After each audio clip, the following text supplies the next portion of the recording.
Welcome to మా Telangana TV. ఆధ్యాత్మికంగా సంస్కృతి పరంగా యాదాద్రి భువనగిరి జిల్లా ఎంతో ప్రసిద్ధి చెందిందని రాష్ట్ర గవర్నర్ జిష్ణుదేవ్ వర్మ అన్నారు. గురువారం నాడు జిల్లా యాదాద్రి భువనగిరి కలెక్టర్ కార్యాలయంలోని సమావేశ మందిరంలో జిల్లాకు చెందిన వివిధ రంగాల్లోని ప్రముఖులతో జిల్లా అధికారులతో ఆయన సమావేశమయ్యారు. ఈ సందర్భంగా గవర్నర్ మాట్లాడుతూ జిల్లాలో మహిళా స్వయం సహాయక సంఘాల పనితీరు చాలా ప్రభావవంతంగా ఉందని, అలాగే ఉపాధి హామీ పనులలో గ్రామాలలో ఎక్కువ పనులు కల్పించడం అభినందనీయమని అన్నారు. తెలంగాణ రాష్ట్ర వేగంగా అభివృద్ధి చెందుతుందని అన్నారు. యాదాద్రి భువనగిరి జిల్లా ఆధ్యాత్మికంగా సంస్కృతి పరంగా ఎంతో ప్రసిద్ధి చెందిందని, ఈ జిల్లాలో పద్మశ్రీ అవార్డులు పొందిన వారు ఎక్కువగా ఉండటం పట్ల సంతోషం వ్యక్తం చేశారు. చేనేత సంస్కృతి చాలా గొప్పదని, చేనేత రంగంలో జిల్లా ప్రపంచ ప్రసిద్ధి గాంచిందని, చేనేతను అందరూ ప్రోత్సహించాలని అన్నారు.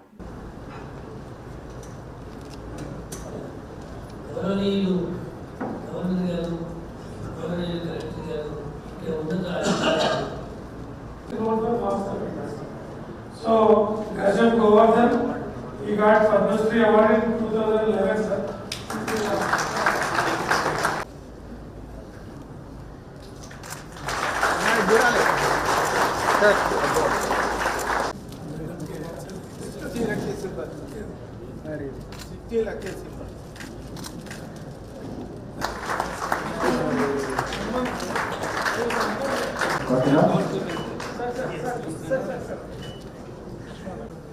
No.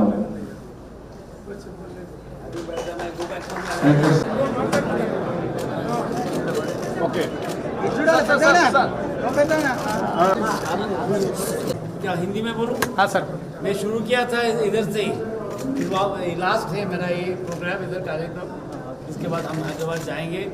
3 दिन से भी घूम के आया हूँ. देखिए 3-5 डिस्ट्रिक्ट में विजिट किया है. बहुत अच्छा लगा मुझे. मंदिर भी गए हैं, कहीं हैंडीक्राफ्ट भी दिखा है.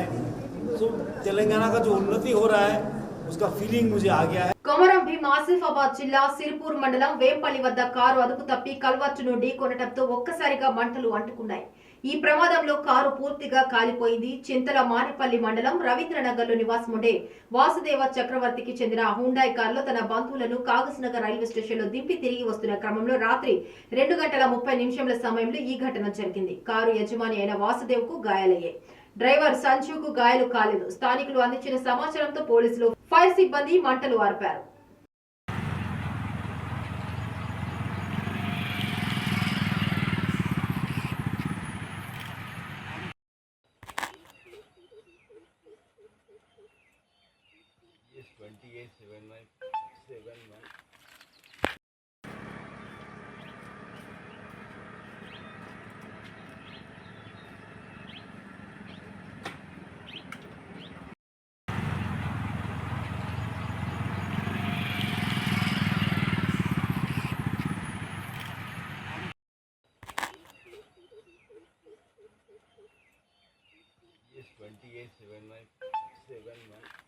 ఎమ్మెల్సీ కల్వకుంట్ల కవిత గారు ఢిల్లీ లిక్కర్ స్కామ్లు గత 5 నెలలుగా తీవ్ర ఇబ్బందులు ఎదుర్కొంటున్న నేపథ్యంలో గౌరవ సుప్రీంకోర్టు వారిపై చేసిన అభియోగాలు పరిశీలించి నేడు బెయిల్ మంజూరు చేసినందున హర్షం వ్యక్తం చేస్తూ మంగళవారం నాడు మెదక్ పట్టణం రాందాస్ చౌరస్తాలో Medak municipal vice chairman RL Mallikarjun Goud BRS నాయకుల ఆధ్వర్యంలో బాణసంచ కాల్చి సంబరాలు నిర్వహించడం జరిగింది. ఈ సందర్భంగా వారు మాట్లాడుతూ ఎప్పటికైనా ధర్మమే గెలుస్తుంది, వారిపై చేసిన అభియోగాలు కేవలం రాజకీయ కక్ష సాధింపు చర్యలో భాగమే అన్నారు. సంతోషం. తెలంగాణ ఆడపడుచు బతుకమ్మ పండుగను విశ్వవ్యాప్తి చేసి తెలంగాణ సంస్కృతిని ప్రపంచంలో నిలబెట్టినటువంటి గొప్ప నాయకురాలు మన కల్వకుంట్ల కవితక్క గారు మరి అక్రమమైనటువంటి కేసులు పెట్టి కేంద్రంలో ఉన్నటువంటి భారతీయ జనతా పార్టీ, కాంగ్రెస్ పార్టీ కుమ్మక్కై అక్రమ కేసులు పెట్టి మరి జైలు పంపి దాదాపు 165 రోజులు ఆడబిడ్డను చిత్రహింసలు పెట్టే రీతిగా జైలుకు పంపడం ఇలా పూర్తిగా యావత్ సమాజం కూడా అర్థం చేసుకున్నది. ఎందుకంటే సుప్రీంకోర్టు వల్ల బెయిల్ మంజూరు చేయడం జరిగింది. చాలా కేసులు విచారించినప్పుడు అందరూ కూడా మరి సాక్ష్యాలను సమర్పించలేక ఈడీ ఇష్టం వచ్చినటువంటి మరి మోడీ గారి ప్రభుత్వంలో పావుగా మాట్లాడుతూ పనిచేస్తూ మరి ఇలా కవితకు జైలు పంపడం జరిగింది. ఎంతమంది చేసినా, ఎన్ని కేసులు పెట్టినా, సిసోడియా మీద కావచ్చు, కేజ్రీవాల్ మీద కావచ్చు, ఇక్కడ కవిత మీద కావచ్చు, కేవలం స్వార్థ రాజకీయాల కోసం బీఆర్ఎస్ పార్టీని అణచాలనే ఉద్దేశంతో బీఆర్ఎస్ మనకి జాతీయ పార్టీగా రూపాంతరం చెందినప్పుడే కుట్రలకు బీజం పడ్డది. కాంగ్రెస్ బీజేపీ సంయుక్తంగా కుట్రలు చేసి మరి కవితకు జైలు పంపింది. ధర్మాసనం, సుప్రీంకోర్టు ధర్మాసనం అన్ని రకాల విచారణ చేసి మరి ఆమెను బెయిల్ మీద బయటకు పంపించడం అందరికీ కూడా సంతోషం వేస్తూ ఉన్నది. ఏది ఏమైనా సరే ఇప్పటి ఒక పైసా రికవరీ చేయకుండా ఆ కేసు మొత్తం ఫాల్స్ కేసుగా సుప్రీంకోర్టు పరిగణిస్తుందని చెప్పి మేము భావిస్తా ఉన్నాం. నేరాల నియంత్రణకే పోలీస్ శాఖ ఆధ్వర్యంలో కార్డన్ సెర్చ్ నిర్వహిస్తున్నట్లు మందమరి సర్కిల్ ఇన్స్పెక్టర్ శశిధర్ రెడ్డి తెలిపారు. రామకృష్ణాపూర్ పోలీస్ స్టేషన్ పరిధిలోని MK4 గడ్డ ఏరియాలో కార్డన్ సెర్చ్ నిర్వహించారు. ఇంటింటికి వెళ్లి వాహనాలు తనిఖీ చేశారు. ఈ సందర్భంగా ఏర్పాటు చేసిన సమావేశంలో ఆయన మాట్లాడుతూ గ్రామాల్లో యువత గంజాయి, మద్యం, గుట్కా వంటి వ్యసనాలకు దూరంగా ఉండాలని సూచించారు. మద్యం తాగి వాహనాలు అతివేగంగా అజాగ్రత్తగా నడపవద్దని కోరారు. వీటితో కలిగే ప్రమాదాల కారణంగా ఎన్నో కుటుంబాలు రోడ్డున పడ్డాయని, డ్రంక్ అండ్ డ్రైవ్ లో దొరికితే జరిమానాతో పాటు జైలు శిక్ష కూడా ఉంటుందన్నారు. మైనర్లకు వాహనాలు ఇవ్వకూడదని, ఒకవేళ ఇస్తే తల్లిదండ్రులపై కేసులు నమోదు చేస్తామని హెచ్చరించారు. కాబట్టి మీరు మీ హెల్మెట్ అనేది మీ సేఫ్ కోసం చెప్తున్నారు. పోలీసుల బాధకు అరే పోలీసులు ఉన్నారా హెల్మెట్ రాపు అని కాదు, మీరు కట్టే పైసలు పోలీసులకు రావాలి. ఎందుకోసం అంటే మీకు భయం క్రియేట్ చేసేందుకు, మీ యొక్క లైఫ్ను కాపాడేందుకే మేము చెప్పడం జరుగుతుంది. కాబట్టి మీరు అందరూ అర్థం చేసుకోండి, హెల్మెట్ అనేది పెట్టుకోవాలి కంపల్సరీ ఎటుపోయినా కూడా వచ్చినా కూడా. ఈ సైబర్ క్రైమ్ గురించి చెప్పడం జరుగుతుంది. ఈ సైబర్ క్రైమ్ అనేది ఇప్పుడు ప్రతి ఒక్కరు కూడా అందరికీ కూడా మొబైల్ ఫోన్లలో అకౌంట్లు ఉంటున్నాయి. యూపీఐ వాడుతున్నారు, ఫోన్పే కానీ, గూగుల్ పే కానీ, పేటిఎం అవన్నీ కూడా అందరూ వాడుతున్నారు. బ్యాంకుకి ఎక్కువైతే ఈ రోజులలో బ్యాంకుకి, ఏటీఎంకి ఎవరు పోతలేదు. అవునా, ఫోన్లే ద్వారానే కొట్టేస్తున్నారు. చిన్న 10 రూపాయలు అయినా కూడా అక్కడ చిన్న డబ్బా షాప్ అయినా కూడా ఫోన్పే ఉంటుంది, దానికి స్కాన్ తీసి కొట్టేస్తున్నారు. అవునా కదా? కాబట్టి మీరు అందరూ కూడా ఏం చెప్పేది ఏంటిదంటే ఫోన్ వాడేటప్పుడు కొంచెం జాగ్రత్తగా వాడండి. ఎందుకంటే దాంట్లో మొత్తం విలువైన సమాచారం ఉంటుంది మనకు. ఇప్పుడు జరిగే ఫ్రాడ్ కూడా వాళ్ళు ఒకటే రూమ్లో కూర్చొని ఒక 10 ఫోన్లు 20 ఫోన్లు పెట్టుకొని 100 సిమ్ కార్డులు పెట్టుకొని అందరికి ఫోన్లు చేస్తామంటాం. ఏమైనా ఫోన్ చేస్తారు, మీ బ్యాంక్ నుంచి మాట్లాడదామని ఫోన్ చేస్తారు. మీ ఆధార్ కార్డు లింక్అప్ చేయాలి, లేదా మీ ఇన్ఫర్మేషన్ అంతా కూడా అప్డేట్ చేయాలి. ఆర్ఎంపీ, పీఎంపీ డాక్టర్లపైన టీజీఎంసీ, ఐఎంఏ అధికారులు చేస్తున్న దాడులను ఖండిస్తూ చెన్నూరు పట్టణంలో ర్యాలీ నిర్వహించిన ఆర్ఎంపీ, పీఎంపీ డాక్టర్లు. ఆర్ఎంపీ, పీఎంపీ డాక్టర్లపైన ప్రభుత్వ ఉద్దేశపూర్వకంగానే కక్ష సాధింపు చర్యలకు పాల్పడుతోందని ఆరోపించిన ఆర్ఎంపీ, పీఎంపీ సంఘం సభ్యులు ఆర్ఎంపీ, పీఎంపీ డాక్టర్లపైన దాడులు ఆపాలని చెన్నూరు తహసీల్దార్కు వినతి పత్రం అందజేశారు. ఈ కార్యక్రమంలో చెన్నూరు, కోటపల్లి, వేమనపల్లి మండలాలకు సంబంధించిన సుమారు 200 మంది ఆర్ఎంపీ, పీఎంపీ డాక్టర్లు పాల్గొన్నారు. అందరికీ నమస్కారం. ఇదంతా చూస్తుంటే ఒక పెద్ద కుట్రకు తెరలేసింది. ఎందుకంటే పేద ప్రజలు ఆర్ఎంపీల దగ్గరికి వస్తే ఒక పల్స్ చూసి మాత్రమే వైద్యం చేస్తారు. కార్పొరేట్ హాస్పిటల్ పర్సు చూసి చేస్తారు. ఈ భూములకు ధరలు పెరిగినాయి. ఈ బీద ప్రజలకు కొంత భూములు ఉన్నాయి. అన్నిటికంటే విలువైనది ప్రాణం. నీ ప్రాణం పోతేనే ఐసీయూలో చేర్పించుడు, వాళ్ళ ఆస్తులు, బంగారం ఆస్తులు అమ్ముకునేటువంటి కుట్రకు తెరలేపి పేద ప్రజలకు రూపాయి, అర రూపాయి, 100, 500తో ట్రీట్మెంట్ చేయకుండా దోసుకుందామనేటువంటి లక్షల రూపాయలు రూములు కిరాయి పెట్టి పేద ప్రజలు దోసుకుందామని వీళ్ళకి అండగా ఆర్ఎంపీలు ఉన్నారు. పల్లెలలో వీళ్ళకు రాత్రి పగలు సేవ చేస్తున్నారని వీళ్ళని అణిచివేస్తే మాకు అడ్డు అదుపు ఉండదు. టీటీ ఇంజక్షన్ తీసుకోవాలన్నా ప్రజలారా 400 రూపాయలు ఫీజు కట్టి మీరు టీటీ తీసుకోవాలి. మీకు పొద్దున సాయంత్రం ఇంజక్షన్ చేయాలన్నా మళ్ళీ మీరు మంచాలు పోవాల్సిందే. ప్రజలను కష్టపెడదామని, నష్టపెడదామని, ఒక ఆస్తులను అమ్మిపించుకుందామని కుట్రతోటి మాత్రమే ఆర్ఎంపీలను మేము చేస్తున్నారు. ఏదో తెలిసి తెలియని మద్యం ప్రాణాలకు హరిస్తున్నారు అంటున్నారు. ప్రభుత్వం దగ్గర, మీ దగ్గర అధికారం ఉంది, పోలీసులు ఉన్నారు. ఏ ఆర్ఎంపీ దగ్గర కూడా ప్రాణాలు పోయిన సందర్భం లేదు. మీ కార్పొరేట్ హాస్పిటల్లో చూడండి, 1000 మంది రోజు హైదరాబాద్ నుంచి మొదలు పెడితే ఇక్కడ ప్రతి ఊరి దగ్గర కార్పొరేట్ హాస్పిటల్ రోజు 1000 మంది వస్తున్నారు. చచ్చిన శవానికి కూడా లక్షల రూపాయలు తీసుకొని మీరు ఇస్తున్నారు. మేము డబ్బులు లేకుండా వైద్యం చేస్తున్నాం. వారు ఎప్పుడు ఇస్తే అప్పుడు తీసుకుంటున్నాం.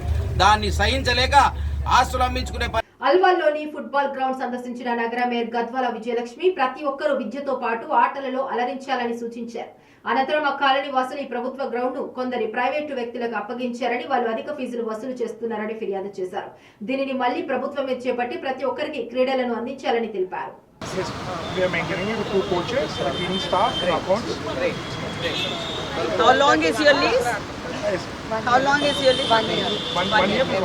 ఇది ఓల్డ్ అల్వాలోని ప్లే గ్రౌండ్ గారికి ఇప్పుడే మేయర్ గారు వచ్చిపోయారు, సదస్యం చేసి ఆ కాంట్రాక్టర్తో మాట్లాడితే మేము విన్నది ఏంటంటే ఓ గంటకు 1000 రూపాయలు డే అయితే, నైట్ అయితే 1200 అంటారు.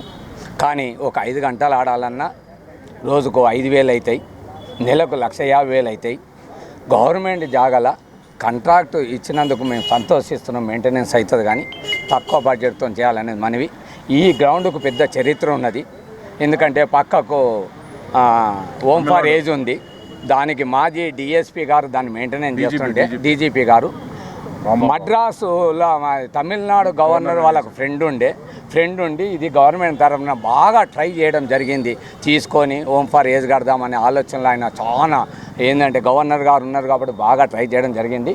అర్జున్ బస్తీలు ఉన్న మనం ప్రస్తుతం మచ్చబొల్లారం డివిజన్లో ఒక గవర్నమెంట్కి సంబంధించినటువంటి జిహెచ్ఎంసీకి సంబంధించినటువంటి ప్లే గ్రౌండ్ దగ్గర ఉన్నాము. ఇంతకుముందుకు నేను చిన్న ఉన్నప్పటి నుంచి చూస్తున్నప్పుడు ఇక్కడ ఓల్డ్ అల్వాల్ కానీ అల్వాల్ మచ్చబుల్లారం ప్రాంతాలకు చెందినటువంటి చిన్నపిల్లలు వచ్చి ఇక్కడ ఆడుకునేవాళ్ళు, సరదాగా ఆడుకునేవాళ్ళు సాయంత్రం కానీ హాలిడేస్ ఉన్నప్పుడు.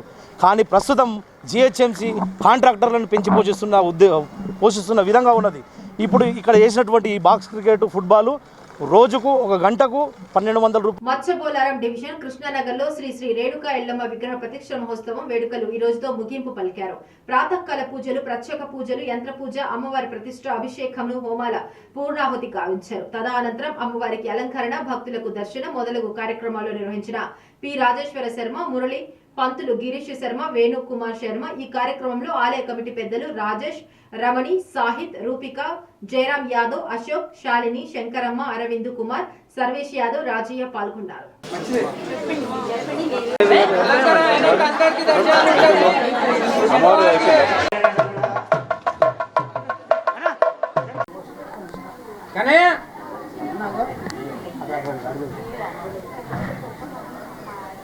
శ్రీమాత్రే నమః. శ్రీ రేణుకాంబ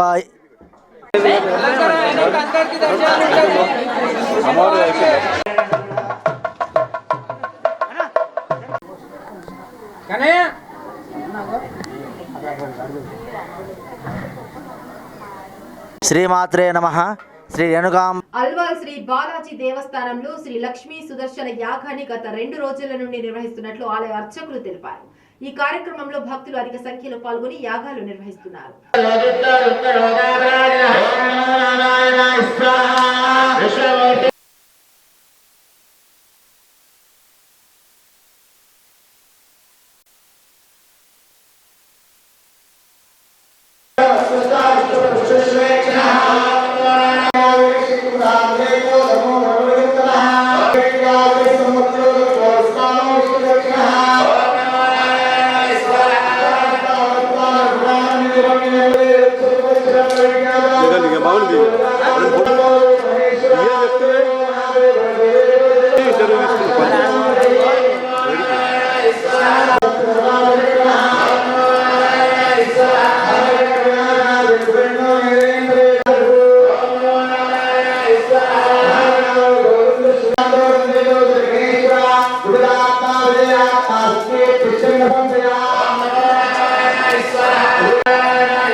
హైదరాబాద్ నగర మేయర్ గద్వాల విజయలక్ష్మి నగరంలోని అల్వాల్ కొత్త చెరువును పరిశీలించారు.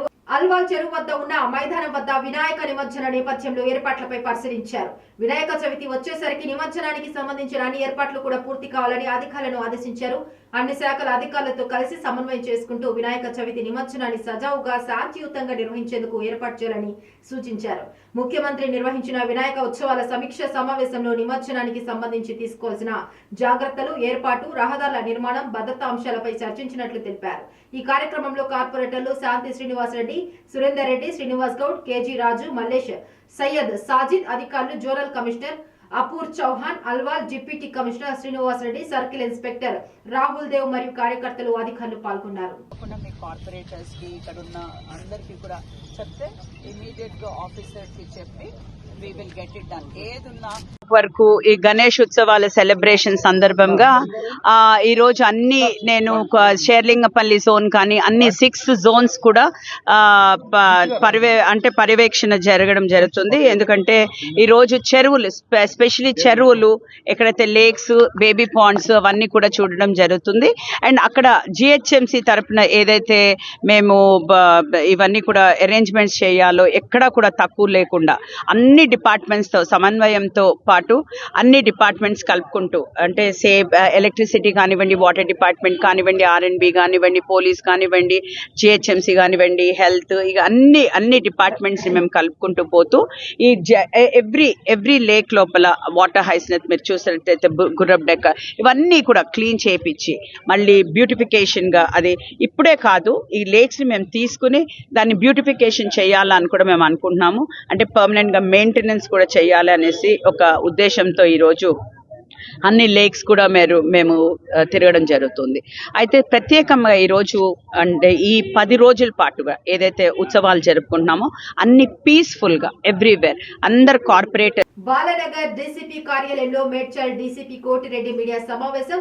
జిడిమెట్ల పోలీస్ స్టేషన్ పరిధి గాజుల రామారంలో జరిగిన కాల్పుల ఘటనలోని నిందితులను మీడియా ముందు ప్రవేశపెట్టిన పోలీసులు. ఈ నెల 27 తారీఖు అర్ధరాత్రి గాజుల రామారం ఎల్ఎన్ బార్ సమీపంలో జరిగిన గొడవలో ముఖ్య నిందితుడు నరేష్ ఆదేశాలతో కాల్పులు జరిపిన అనుచరుడు శివ సురేష్ తో పాటు మరో 14 మంది నిందితులను పట్టుకున్నామని, వారి వద్ద నుండి ఒక ఇల్లీగల్ దేశీయ తుపాకీ, 87 రౌండ్ల బుల్లెట్లు, 3 కార్లు, ఒక ద్విచక్ర వాహనం స్వాధీనపరుచుకున్నామని తెలిపారు. నరేష్ అనే వ్యక్తిపై దుండిగల్ పోలీస్ స్టేషన్ లో 4, సంగారెడ్డి పోలీస్ స్టేషన్ లో 1, ఇంకా అతని నేర చరిత్ర ఉందని తెలిపారు. పోలీసులు నిందితుడు నరేష్ ను పట్టుకున్నాక పలు ల్యాండ్ సెటిల్మెంట్లలో నరేష్ సూత్రధారిగా భయభ్రాంతులకు గురి చేశాడని అన్నారు. మరికొందరు నరేష్ పై పోలీసులకు ఫిర్యాదు చేస్తున్నారని తెలిపారు. జీడిమెట్ట పోలీస్ స్టేషన్ పరిధిలో ఉన్నటువంటి ఎల్ఎన్ బార్ దగ్గర, బార్ అండ్ రెస్టారెంట్ దగ్గర జరిగినటువంటి గొడవలో దాదాపు 15 మంది నేరస్తుల్ని అదుపులోకి తీసుకొని ఈరోజు వాళ్ళని రిమాండ్కి పంపించడం జరుగుతుంది. ఇందులో వివరాలు చూస్తే పూర్ణిమ, అజయ్ చంద్ర అండ్ గౌతమ్ వీళ్ళు ముగ్గురు కూడా మల్లంపేట నుంచి గాజుల రామారంలో వెళ్తున్న క్రమంలో వాళ్ళ బైక్ పెట్రోల్ అయిపోవడంతో ఆ ఎల్ఎన్ బార్ దగ్గర ఉన్నటువంటి వెహికల్లో పెట్రోల్ తీసుకునేటువంటి క్రమంలో ఆ బార్ సంబంధించిన వాళ్ళు చూడడం, అడ్డగించిన క్రమంలో వీళ్ళు తిరగబడి వాళ్ళ మీద గొడవ పడటం. ఈ గొడవ జరుగుతున్న ప్రాసెస్లో ఈ పూర్ణిమ అంతకుముందే పరిచయం ఉన్నటువంటి నరేష్కి, శివకి ఫోన్ చేయడం, వాళ్ళు హుటాహుటిన తార్ వెహికల్, బెలెనో వెహికల్ తీసుకొని వాళ్ళ ఫ్రెండ్స్ అందరినీ తీసుకొని అక్కడికి రావడంతో పాటు అప్పటికే నరేష్ దగ్గర ఉన్నటువంటి ఒక కంట్రీ మేడ్ పిస్టల్ని, అనాథరైజ్డ్గా లైసెన్స్ లేకుండా ఉన్నటువంటి పిస్టల్ని అతని స్వాధీనంలో ఉంటుంది. ఆ పిస్టల్ని శివ తీసుకొని నరేష్ ఆదేశాలతో ఎమ్మటే రాగానే ఫైర్ ఓపెన్ చేయడం, ఆ ఫైర్లో వాళ్ళు తప్పించుకోవడం, తర్వాత ఇతను కారు వెహికల్ తోటి వాళ్ళని గుద్దే ప్రయత్నం చేయడం, అందులో వాళ్ళు తప్పించుకొని గాయాల పాలై. ACB rights Medchal Malkajgiri collector కార్యాలయంలో ఏసీబీ దాడులు, ₹1,00,000 లంచం తీసుకుంటూ పట్టుబడ్డ కోఆపరేటివ్ అసిస్టెంట్ డైరెక్టర్ శ్రీనివాసరాజు. కొనసాగుతున్న దాడులు.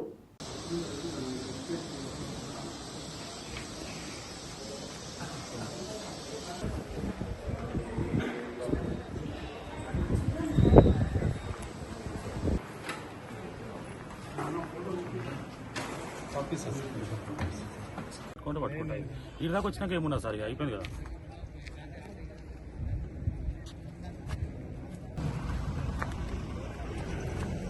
ఇక్కడ చూడండి,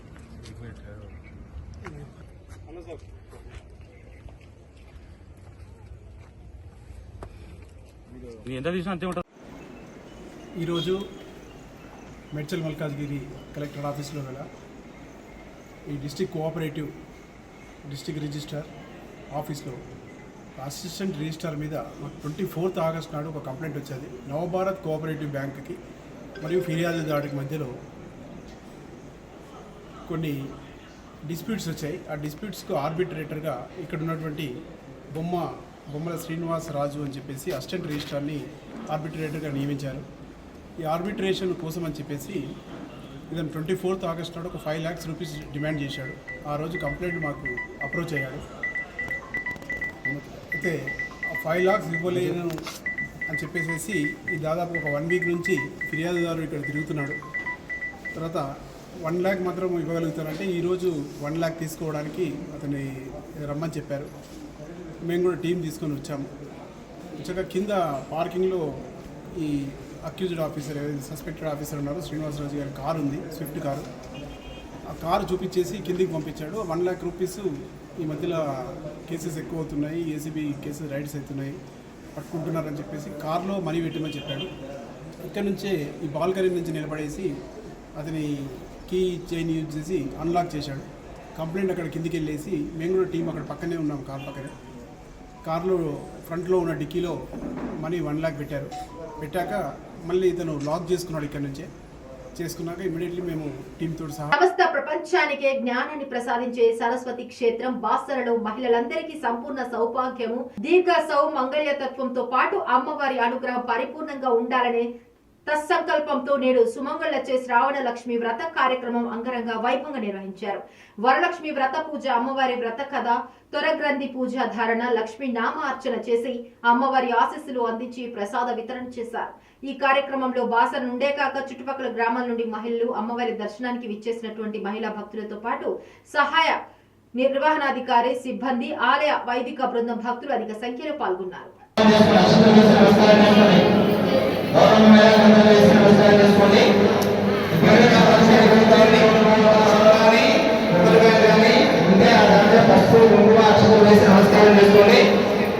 లేని వాళ్ళు పక్కన ఉన్నటువంటి కలసం మీద వేసిన నమస్కారం చేసుకోండి. కలశం